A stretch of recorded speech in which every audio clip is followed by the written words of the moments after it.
que toi, tu vas utiliser pour parler à ton peuple. Au nom de Jésus, nous avons prié. Amen. Amen. Amen. Alors, acclamons le Seigneur bien-aimé. Acclamons le roi des rois. Que Dieu soit loué. Que Dieu soit loué. Que Dieu vous bénisse, bien-aimé dans le Seigneur. Je suis content de vous retrouver en ce jour dans la présence de Dieu, parce que c'est Dieu qui nous garde. C'est pas facile, c'est pas donné à tout le monde. Mais nous avons eu la grâce d'être là. Que le nom de l'Éternel soit loué. Alléluia. Bien-aimés dans le Seigneur, sans plus tarder, aujourd'hui nous allons parler toujours d'un pourra. Nous sommes en train, avec l'homme de Dieu aussi, à parler de cela. Nous sommes en train de parler dans cette direction. D'un pourra, un pourra qui est, je pense, l'homme de Dieu avait parlé en long et en large, en détail, de tout ce qui concerne un pourra. Dans le livre des Juges, chapitre 7, à partir du 10e verset, si vous descendez, pour ne pas traîner là-dessus. Vous allez lire même à la maison pour une bonne compréhension de plus. Mais sans plus tarder, nous ouvrons nos Bibles dans le livre de Exode. Exode, chapitre 17, verset. Je vais commencer à partir du 9e verset. Exode, chapitre 17, verset 9. Alors Moïse dit à Josué, choisissez-nous des hommes, sors et combat Amalek. Demain, je me tiendrai sur le sommet de la colline,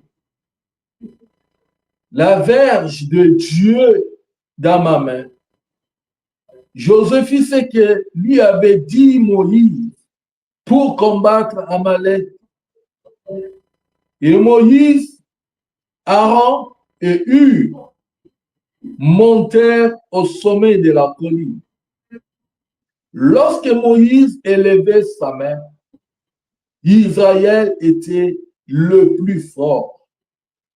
Et lorsqu'il baissait sa main, Amalek était le plus fort. Les mains de Moïse étaient fatiguées.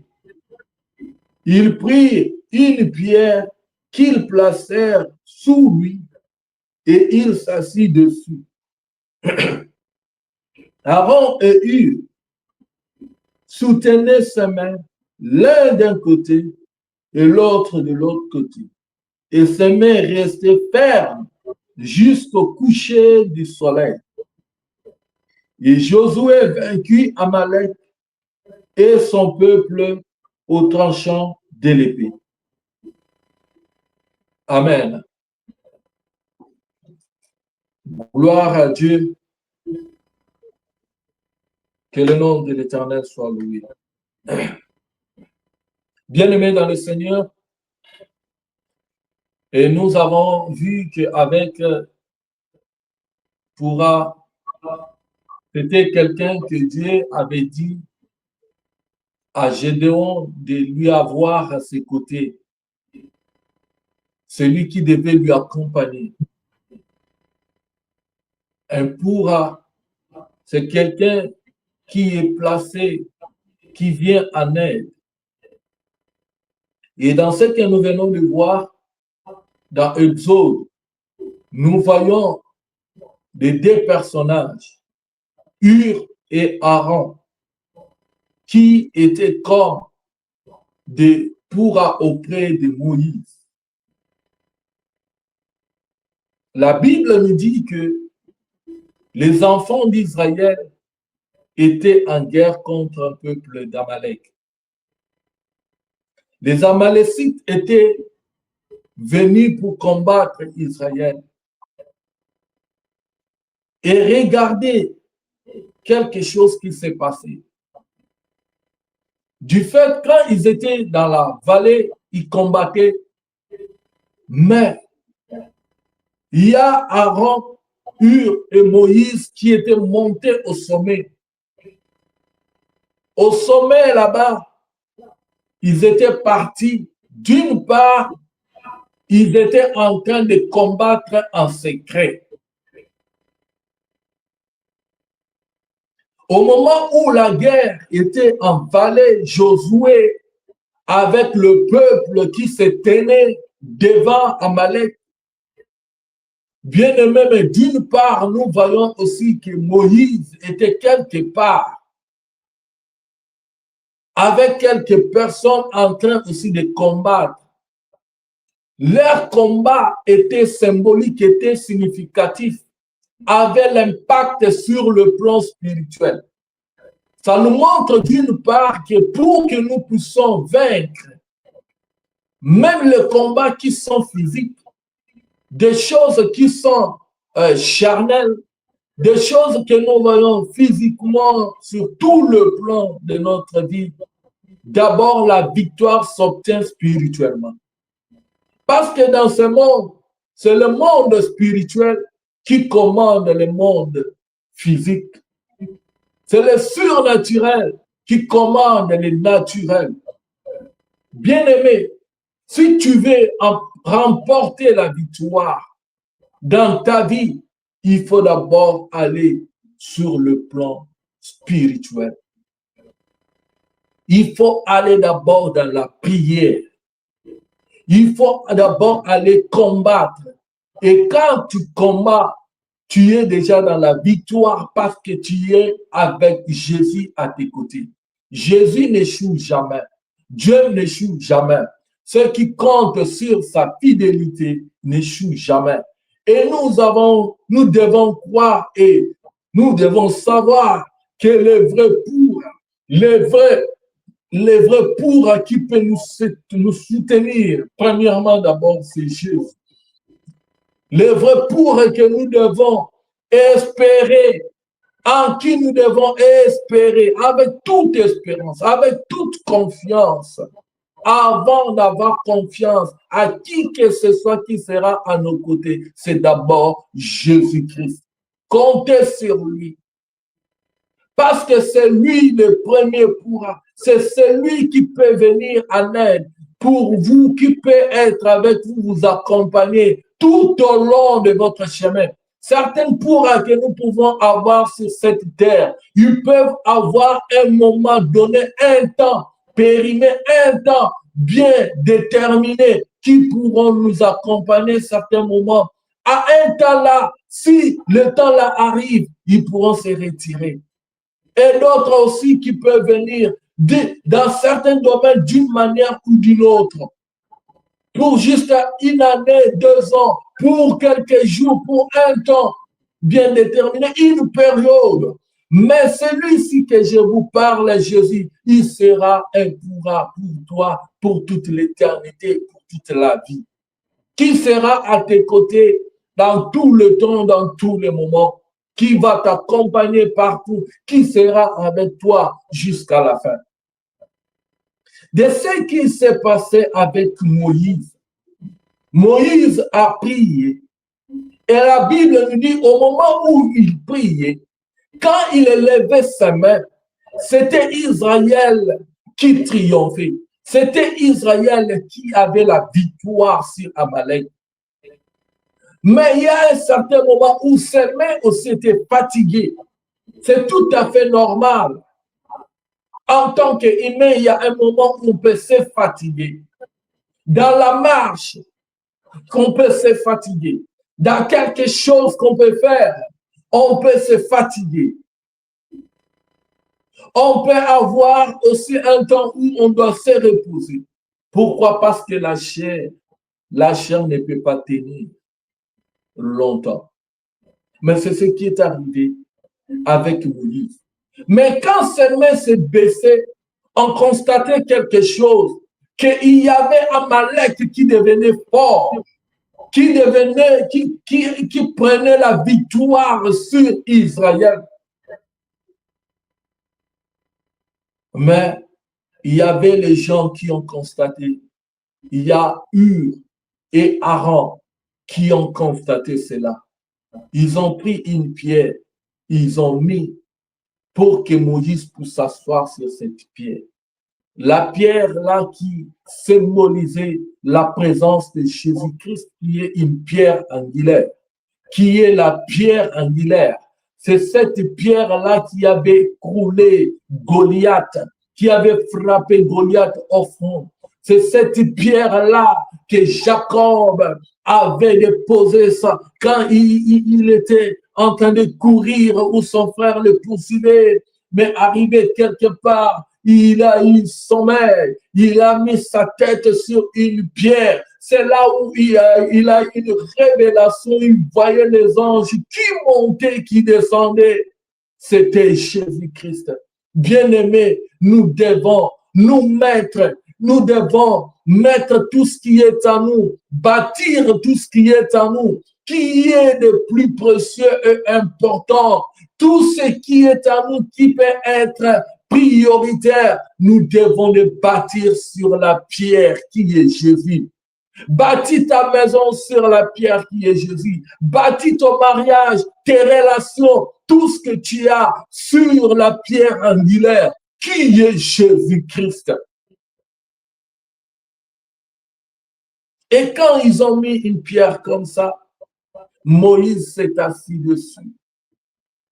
Et de l'autre côté, la Bible nous dit que Hur était né, la main de Moïse d'un côté, et Aaron tenait aussi de l'autre côté. Ils ont soulevé les mains de Moïse.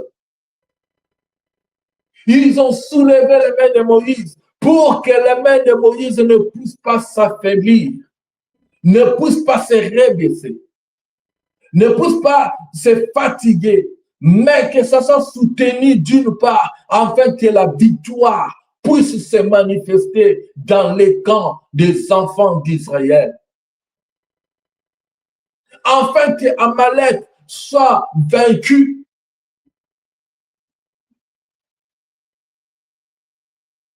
En secret, il y a quelque chose qui s'est passé. En secret, il y a quelque chose qui s'est passé. Il y a des gens qui ont soutenu, qui ont tenu debout. Il y a des gens qui étaient là à côté. Quand on voyait la victoire, ce n'était pas seulement la gloire de Moïse seul, mais il y avait aussi des gens qui ont mis quelque chose, qui ont posé une pierre d'une manière ou d'une autre pour que la victoire puisse se manifester. À combien plus forte raison dans le jour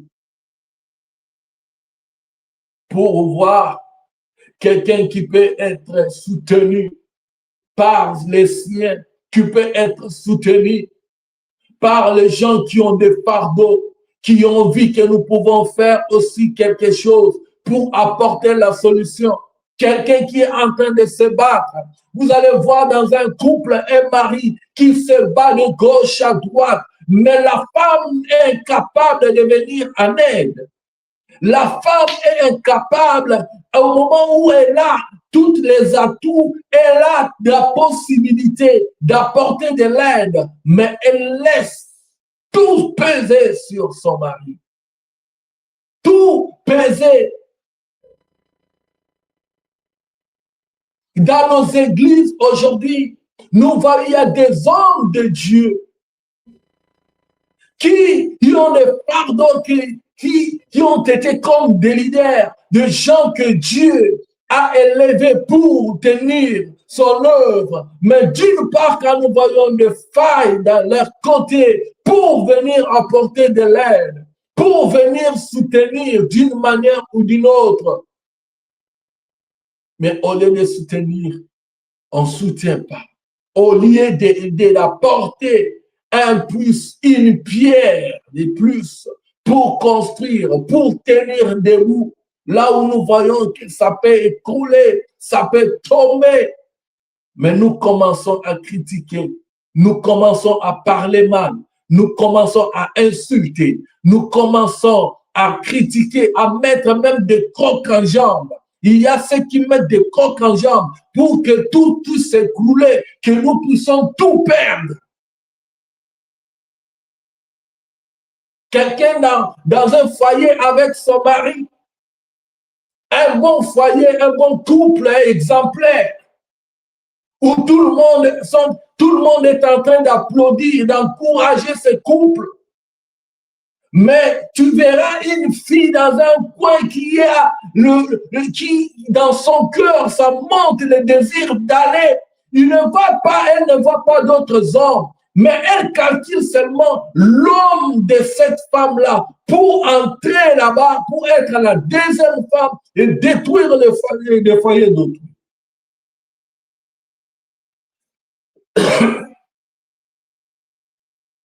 Et détruire les foyers d'autrui. Et détruire le couple d'autrui.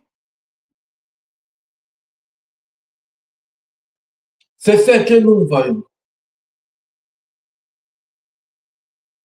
Mais ce qu'on nous a parlé, on nous a montré.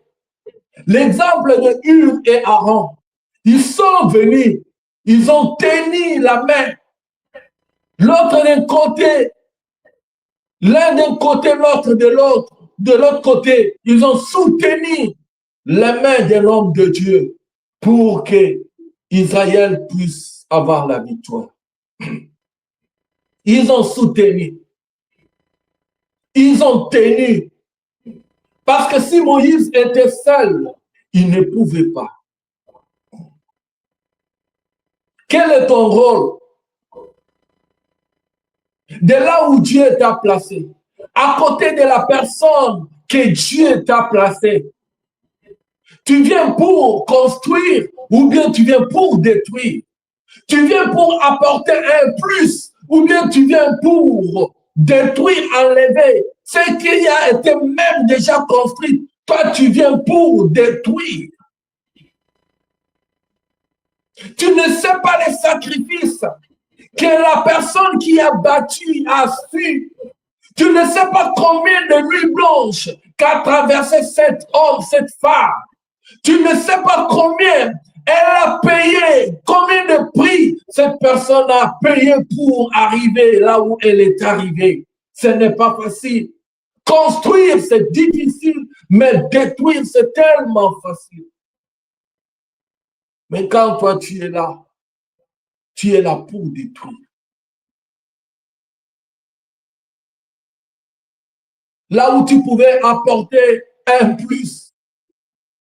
Là où tu pouvais encourager avec le don que Dieu t'a donné, des paroles de connaissance.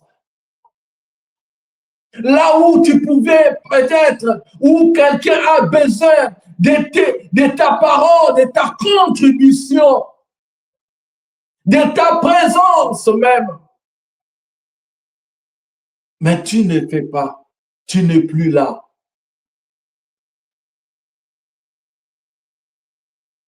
Tu dis au contraire, laissons-lui se battre avec ses problèmes.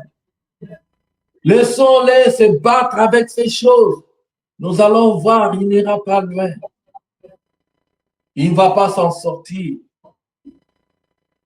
Or, toi, tu as plein de solutions à apporter. Tu as plein de choses à apporter pour que cette chose puisse aller de l'avant, pour que ce service puisse aller de l'avant, pour que ce couple puisse aller de l'avant, pour que ces enfants puissent grandir, pour que tout ce que tu peux faire, le travail, puisse avancer. Mais tu ne le fais pas, tu observes jusqu'à ce que le feu là, il y a même certains qui viennent, qui voient le feu qui s'allume. Au lieu d'éteindre le feu, ils viennent encore ajouter de l'essence pour que le feu puisse encore s'allumer davantage. Ça puisse tout consumer pour que tout soit détruit et que nous tous, nous puissions tout perdre. Que nous puissions perdre. Au lieu qu'ils puissent gagner, c'est mieux de tout perdre. Que nous tous, nous puissions perdre. puisque nous tous, nous soyons sur le même niveau, sur le même rang social. Tellement lui, il est en train de monter. Dieu est en train de faire grâce dans ce qu'il fait. Et il est en train d'évoluer, d'avancer. Oh, maintenant, nous allons chercher comment est-ce que nous allons l'aider à descendre. Il va descendre. Il ne va pas monter. C'est ce que nous voyons dans la société.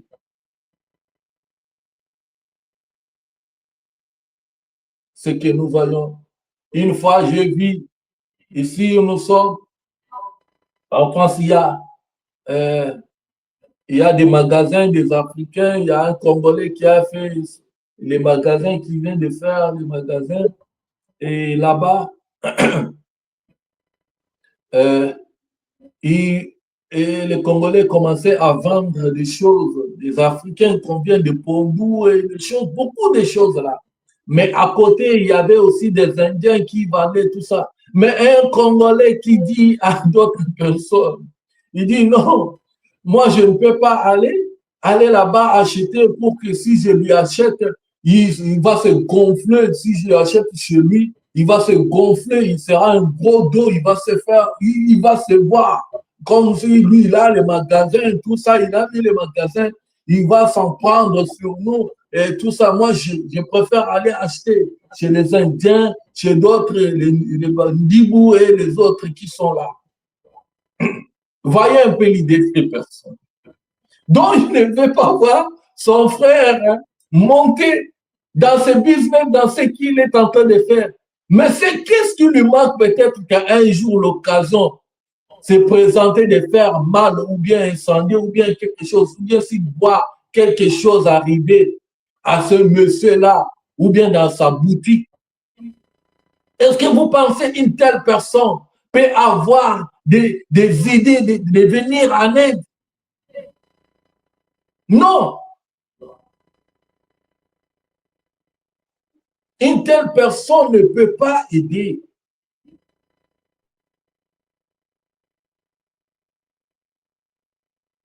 Pourquoi rempli de haine? Pourquoi rempli de méchanceté?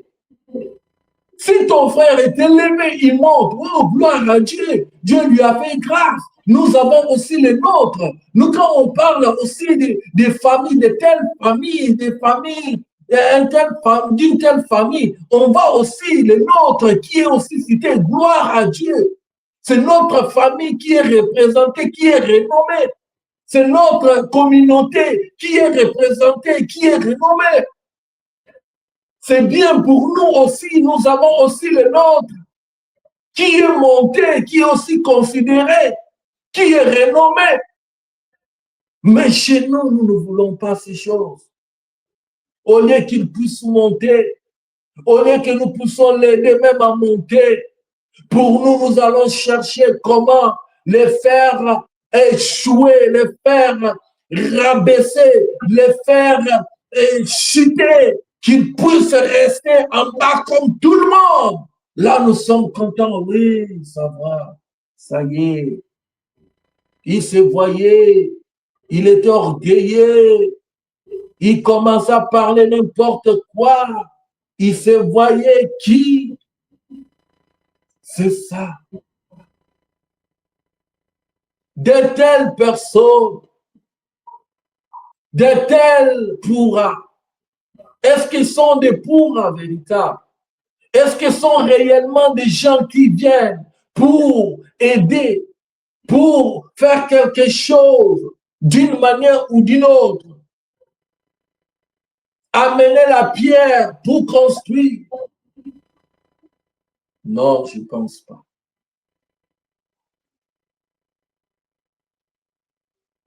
Dans les livres de Néhémie, chapitre 1er, quand vous lisez, vous descendez, bien aimé, vous allez comprendre comment était Néhémie, l'initiative qu'avait Néhémie de construire. Mais il y avait d'autres personnes, des Sambala, des Tobija et des autres qui se sont levés pour combattre. Celui qui avait de bonnes initiatives pour construire. Celui qui avait de bonnes idées pour que le miracle qui était détruit d'Israël puisse être reconstruit. Mais d'un côté, il y avait des personnes qui se sont liguées, qui ont dit, nous allons faire tout pour qu'ils ne puissent pas construire. Ils ont commencé même à parler, à lancer des mauvaises paroles, à prononcer des mauvaises paroles pour que rien n'avance, rien ne marche. Quand ils ont appris, vous pensez que tout ce que vous voyez tout autour de vous, c'est pour cela que nous devons, même quand on prie, on doit prier pour chaque fois prier que Dieu puisse mettre des bonnes personnes à côté de nous.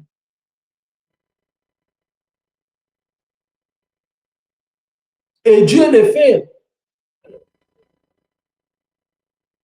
À chaque période, quand il y a un besoin quelconque, Dieu peut vous envoyer un cours à quelqu'un qui peut vous aider, qui peut vous accompagner, qui peut être avec vous, avec une mission de la part de Dieu pour vous aider à votre épanouissement ou votre avancement avec un temps déterminé, une période bien calculée. Mais vous aussi à qui on doit aider, vous devez être prudent pour comprendre. Vous devez être souple pour comprendre le langage de Dieu. Que ce moment, cette période, voilà la personne, voilà ce que je dois faire par rapport à la personne que Dieu a mis à mon côté. Qu'est-ce que je dois accomplir de un plus que j'ai vu dans cette personne?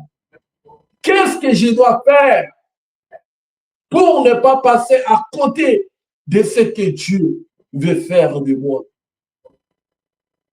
Vous devez avoir un œil aussi spirituel, un oreille pour comprendre qu'est-ce que Dieu vous dit par rapport à la personne qui est à vos côtés. Vous devez aussi demander à Dieu que Dieu nous aide. Parce qu'il y a de ces personnes-là qui n'ont pas su et qui ont fait passer comme ça des personnes de pour sans le savoir, qui ont fait passer des gens peut-être en négligeant, en les regardant physiquement, en les regardant, en les négligeant, en les dédaignant, en les voyant nuls. Peut-être qu'ils ont quelque chose que Dieu a mis en eux pour vous aider à avancer, pour vous aider à faire quelque chose de la part de Dieu. Il y a beaucoup qui ont chassé, il y a beaucoup qui ont ignoré de telles personnes. Des anges, des visitations même des anges dans leur vie, dans leur famille, dans leur couple, dans leur travail, dans leur projet, tout consort.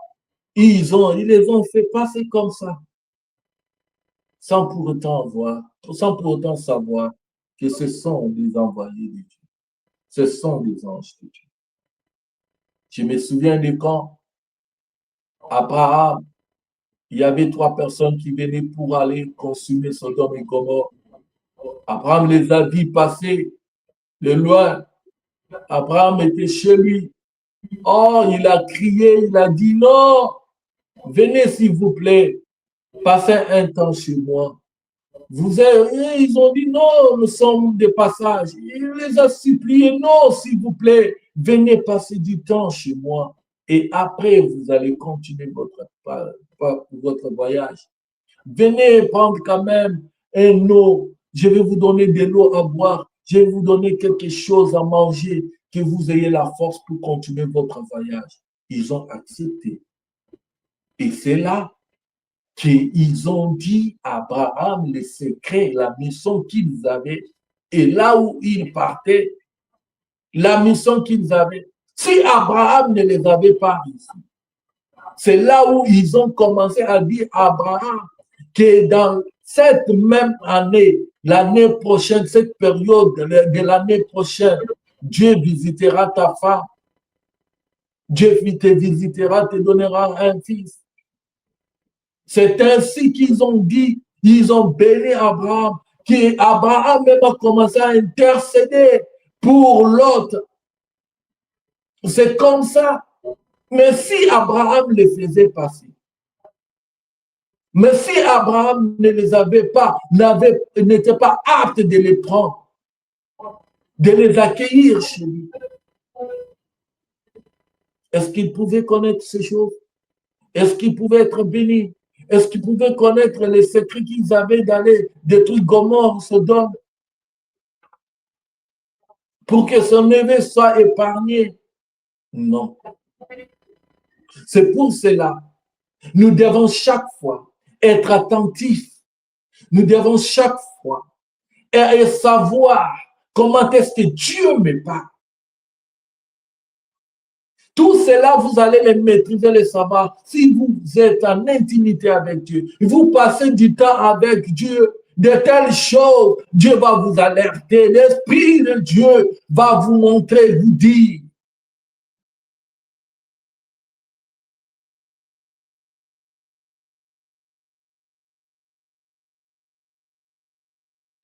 Nous courons derrière le temps. Nous ouvrons nos Bibles dans les livres de Dans les livres de 1 Samuel, 1 Samuel, 1 Samuel chapitre 18, nous allons commencer premier verset.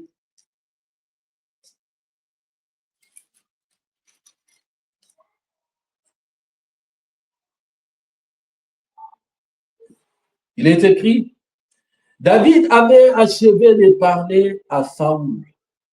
Et dès lors, l'âme de Jonathan fut attachée à l'âme de David. Et Jonathan l'aima comme son âme. Ce même jour, Saoul retint David et ne le laissa pas retourner dans la maison de son père. Jonathan fit alliance avec David parce qu'il l'aimait comme son âme. Il ôta les manteaux, il ôta les manteaux qu'il portait pour les donner à David. Et il lui donna ses vêtements, même son épée, son arc et sa ceinture. David allait et ressuscitait partout où l'envoyait Saoul. Il fut mis par Saoul à la tête des gens de guerre.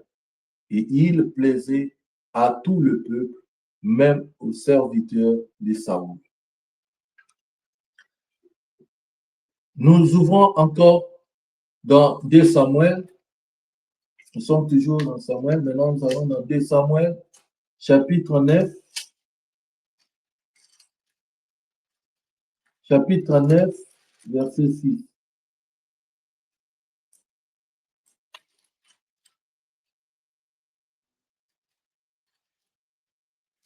Il est écrit,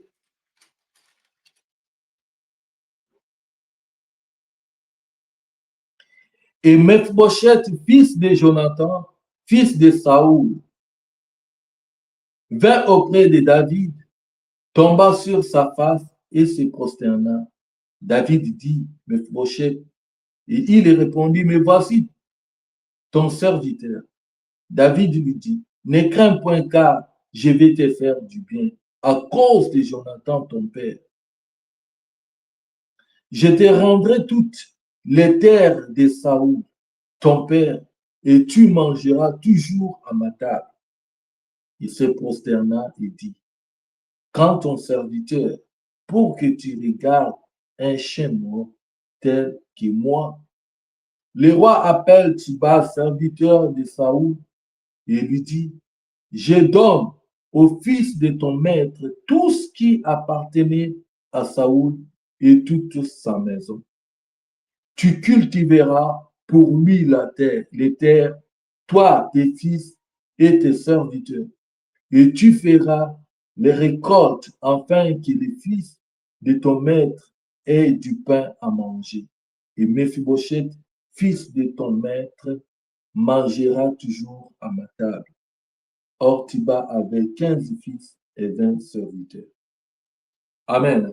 Gloire à Dieu. Bien-aimés, nous venons de lire l'histoire de David.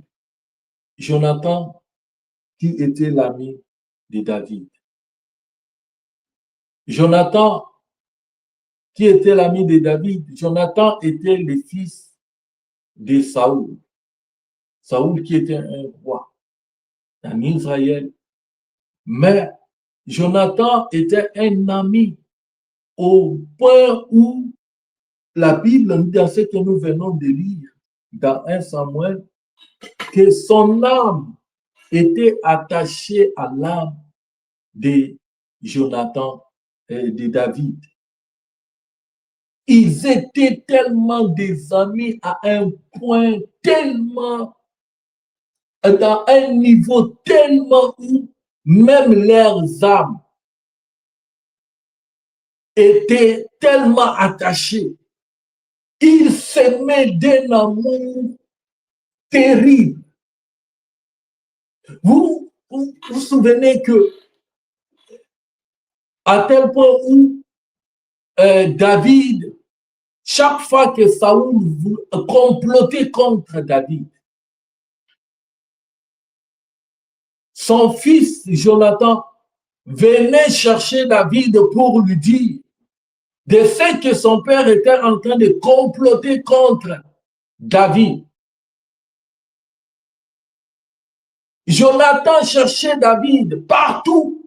Il lui disait tous les secrets que Saoul pouvait faire, tous les plans, les pièges que Saoul pouvait faire contre David. Jonathan venait, disait à son ami, faites attention, regarde ce que mon père veut faire. Il veut te tuer, il veut faire ceci, cela. Échappe-toi, quitte loin de nous. Va très loin, quitte, va te cacher. Ces derniers temps, ne sois pas dans un tel lieu, sinon on va te tuer. Ils étaient tellement des amis. Mais au point où il était le fils d'un président. Vous pouvez imaginer un peu, tu es un fils d'un président, mais tu as aussi un ami que tu aimes tellement.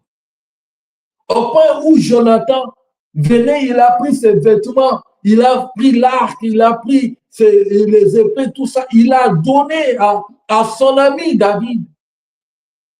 Et tellement il l'aimait, il s'aimait fort, même au moment où les hommes, quand l'amour traverse, commence à voir même, il dépasse même des limites, même des âmes. Bien-aimé dans le Seigneur, ce n'était pas un amour simple. Mais dans 2 Samuel, nous voyons comment, après que Jonathan était déjà décédé, et on nous montre comment est-ce que quand David est devenu roi, David se souvenait, au moment où il n'y avait plus personne dans la famille de Saoul, mais David a fait des recherches quand il était roi, il est devenu roi, pour demander, est-ce qu'il n'y a même pas quelqu'un de la famille de Jonathan, de Saoul qui reste en vie, je vais lui faire du bien. On a dit, il y a quelqu'un, mais qui est un boité, qui a des pieds qui sont cassés, qui s'appelle Méphibosheth. Il n'est même pas dans la ville, il est très loin. Il est très loin, dans un lieu reculé, dans un lieu abandonné. Mais à cause de son ami, il a dit, allez, et cherchez-moi. Oh non, c'est son fils, c'est le fils de Jonathan qui est là-bas, il ne marche pas. Il a envoyé des gens, allez les chercher. On est allé prendre Mephibosheth. Et voilà des déclarations que David tenait. Il parlait. Voilà comment est-ce que David a commencé à dire. Au moment où la position qu'avait Mephibosheth, selon la loi, c'était interdit. Une telle personne ne pouvait pas accéder à la royauté, au palais royal. C'était impossible. Mais à cause du bien de son ami, il a dit non, faites-les passer. Vous savez, il y a certaines choses que Dieu peut faire dans votre vie, même au-delà des lois établies par les gens de ce monde. Mais quand la grâce de Dieu vient pour te faire sourire, la grâce de Dieu ne regarde pas, il n'y a pas de lignes tracées, il n'y a pas de limites, il n'y a pas de barrières devant la grâce que Dieu peut verser dans la vie d'une personne. Vous savez, si Dieu se décide de faire quelque chose dans la vie d'une personne aujourd'hui, il ne peut pas demander conseil à ceux qui sont acquis. Il ne peut pas. Même la grâce de Dieu, vous savez qu'il y a des lois même établies dans les pays où on peut dire que pour recevoir même, par exemple, des papiers, pour recevoir quoi que ce soit, tu dois entrer dans les principes, dans l'ordre établi par l'État. Tu dois faire ceci, cela, tu dois faire tant d'années, tu dois faire. Mais quand la grâce de Dieu te localise, quand Dieu veut faire quelque chose, il va dépasser au-dessus de toutes ces lois. Il dépasse au-dessus de toutes ces choses établies par des humains. Il passe au-dessus. Tu peux entrer quelque part sans audience, sans quoi. Tu passes, il y a la priorité. Tu passes directement. Et même d'autres personnes s'étonnent. Mais comment toi tu es arrivé là-bas? Qu'est-ce que tu as fait? Tu as des connaissances à l'intérieur. Parce que pour accéder à ces lieux, à ces niveaux, il faut avoir des connaissances. Il faut avoir des branchements. Comme on dit au Congo, bah brancher yo. Mais si tu n'as pas de branchement, tu ne peux pas. Tu es l'enfant de qui? Des députés. Tu es l'enfant de qui? D'un PDG quelconque. Mais non, je viens d'une famille qui n'a pas de nom, une famille sans griffe, qui est inconnue. Voyez ce qui s'est passé avec cet homme. Mephibosheth, David lui a pris l'enfant de David et de Jonathan. À cause, il s'est souvenu de son ami, ce que son ami lui a fait. Leur relation avec son ami. Il a dit même à Tiba, il lui a dit, toi, même tes serviteurs, vous allez cultiver la terre pour cet homme, pour Mephibosheth, vous allez les servir.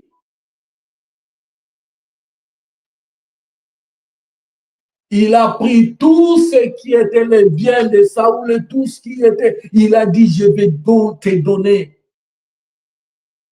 Il a dit, tu mangeras aujourd'hui avec moi à ma table. Tu mangeras toujours à ma table. Mephibosheth a eu des choses qu'on ne pouvait pas imaginer. À cause de quoi? De Jonathan, son père, qui était l'ami à David, qui avait une bonne relation, qui se souvenait du bien de cet homme. Est-ce que tu as des souvenirs des gens qui t'ont fait du bien? Quand tu étais en galère, quand tu manquais de quoi manger, de quoi te vêtir, il y a des gens qui t'ont soutenu. C'est dans ces moments-là, des moments-là difficiles, des moments où tu étais au bout. Tu ne savais quoi faire, mais tu as vu Dieu agir à travers quelqu'un. Dieu intervenir à travers quelqu'un. Et aujourd'hui, quand tu regardes, même aujourd'hui, même ces enfants, même si la personne n'est pas là, elle est décédée ou bien la personne est dans un autre pays, mais ses enfants, mais ses connaissances, sa femme est là, est restée veuve. Ses enfants sont restés orphelins. Quand tu n'avais plus rien, c'est lui qui te soutenait, qui t'a scolarisé. C'est lui qui t'a éduqué, qui a éduqué tes frères, tes sœurs. Mais en ce jour, quand tu les regardes, il n'a pas de position, il n'a pas de moyens. Mais qu'est-ce que tu as fait à l'égard de cette personne?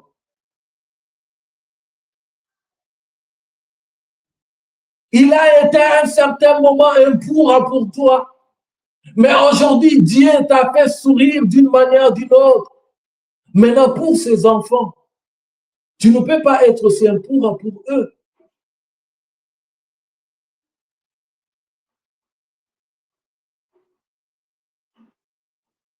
C'est ce que nous oublions.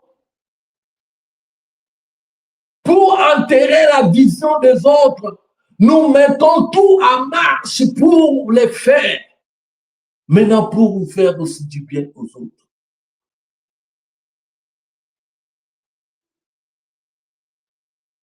Pour faire aussi du bien aux autres.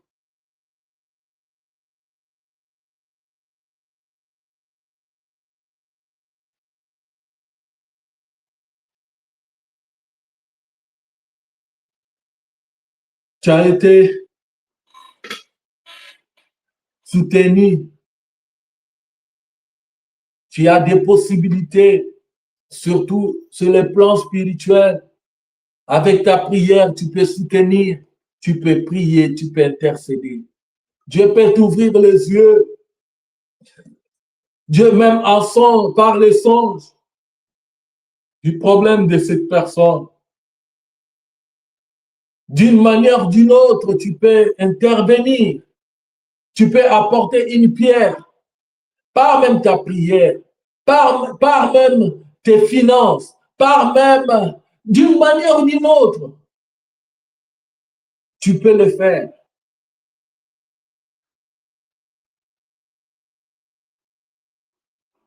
Voilà ce qui a été des amis, des vrais amis. L'exemple de David, l'exemple de Jonathan.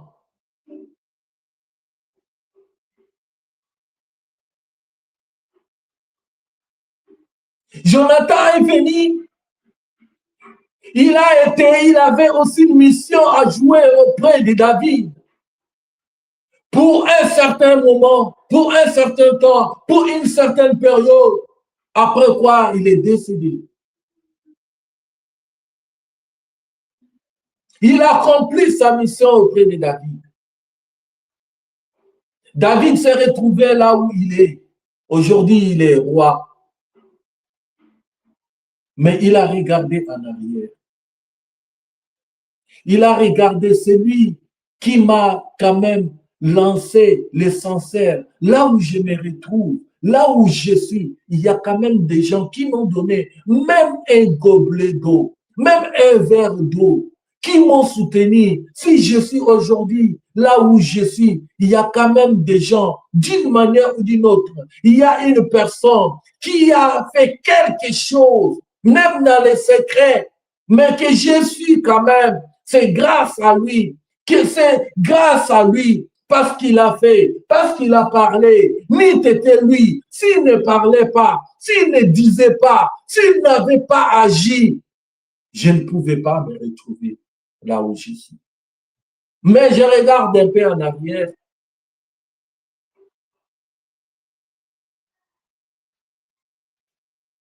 Pour lui sourire quand même.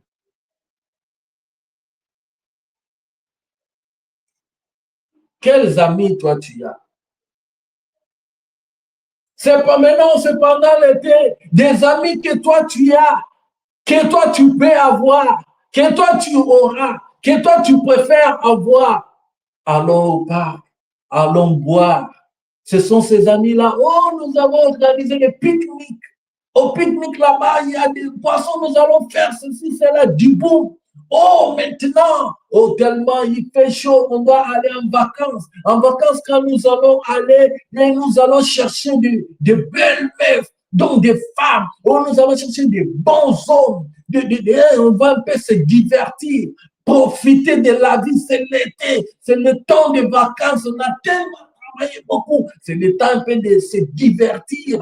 Tu vas se relaxer. On vit qu'une seule fois. On vit qu'une seule fois. Hein? Il faut saisir quand même l'occasion de la vie, en profiter de la vie. Il faut en profiter de la vie. Avec des amis. Où est-ce que ces amis t'amènent? Dans des boîtes de nuit. C'est là où tes amis t'amènent.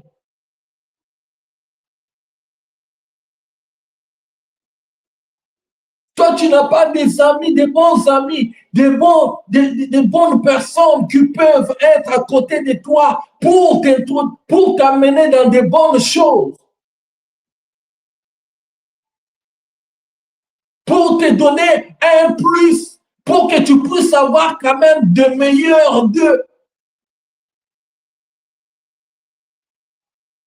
Toi, tu vois seulement des amis qui vont dans le sens contraire de ce qui est la volonté de Dieu, de ce qui fait de toi un enfant de Dieu. Des amis que vous pouvez vous retrouver, organiser des temps de retraite ou bien un moment de prière, de jeûne ou bien de veillée. Un temps seulement de louer Dieu, d'adorer Dieu. Un temps de chercher quand même la face de Dieu, de prier ensemble. De tels amis, toi, ça ne t'intéresse pas. Tu ne les vois pas. Tu ne les calcules même pas. Ils ne passent même pas dans ta tête de telles personnes. Tu fais des amis pour critiquer, là, prendre du temps, parler des vies des autres. Là, tu es là, en train de rire, de rigoler. Oh, ces derniers temps, tu ne sais pas des nouvelles, des choses nouvelles qui se passent dans cette avenue, dans ce quartier. Regarde, tu es en retard de nouvelles. Je vais te donner des news. Quelles sont les news que tu vas donner? Ça construit en quoi? Ça édifie en quoi?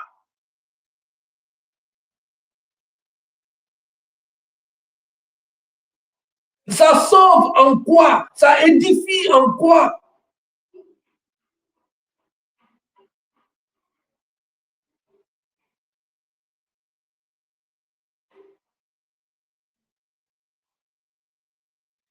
Bien-aimés, nous devons poser des questions. Il y a des gens que Dieu met à nos côtés pour nous aider. Et nous aussi, à notre tour, nous sommes aussi les aides pour les autres d'une manière ou d'une autre. Le temps est avancé. Que Dieu bénisse sa parole. Que Dieu vous bénisse. Quand Dieu nous donnera encore l'occasion, nous allons encore parler. Que Dieu te bénisse, mon frère, bien-aimé dans le Seigneur, toi qui nous suivais et qui est en train de nous suivre. Pendant ce temps, que la grâce de Dieu soit avec vous. Nous allons prier. Tu vas prier, tu vas demander à Dieu, Seigneur, j'aimerais être bien accompagné. Que ce soit dans ma vie. Seigneur, au moment où je vais me marier, je vais que tu mettes à mes côtés une pourra. Un pourra. Quelqu'un qui peut m'aider pour que je puisse avancer, m'aider à être avec moi. Seigneur, mets des bonnes personnes à mes côtés, des amis qui peuvent m'aider à aller de l'avant, dans ta volonté, à aller de l'avant, à faire ce qui te plaît, à aller de l'avant dans ma vie spirituelle, aller de l'avant dans ce que toi, tu m'as appelé de faire. Seigneur, mette de telles personnes à côté de moi. Ce sujet, si ça monte, ça revient. Enlève tous ceux qui sont de mauvaises personnes, ceux qui peuvent m'attirer vers les bas, ceux qui peuvent m'empêcher d'aller devant, d'avancer dans l'intimité avec toi, d'avancer dans les choses de Dieu, d'avancer, d'aller dans ce que toi tu attends de moi demain, dans ma destinée. Seigneur, épargne, enlève ces personnes tout autour de moi. Ceux qui sont comme, qui viennent avec une apparence et une face A, mais ils cachent notre face pour me faire du mal. Seigneur, toi tu connais en secret de telles personnes. Épargne-moi de telles personnes. Ceux qui sont comme des pièges, ceux qui sont comme des cadeaux emballés, empoisonnés mais emballés, Seigneur, pour détruire ma vie, pour détruire mes enfants, pour détruire ma femme, pour détruire mon mari, pour détruire mon ministère, pour détruire mon travail, pour détruire mes projets. Écarte ces gens, mais que toi, tu mets des bonnes personnes à mes côtés. Élevons nos voix, prions au nom de Jésus. Alléluia, alléluia. Prie, prie, prie, prie. Re kamanduria, re sakamandaraya shakama, rike seke mendiribra, kondoroya sakamandikia, ro shakamandaraya sakama. Yeah, Yahweh, Yahweh, Yahweh, Yahweh. De bonnes personnes, Seigneur, à nos côtés, Yahweh. De bonnes personnes, Seigneur, à côté de mon frère. De bonnes personnes, Seigneur, à côté de ma soeur. De bonnes personnes, Seigneur, à côté de nous. Au nom de Jésus.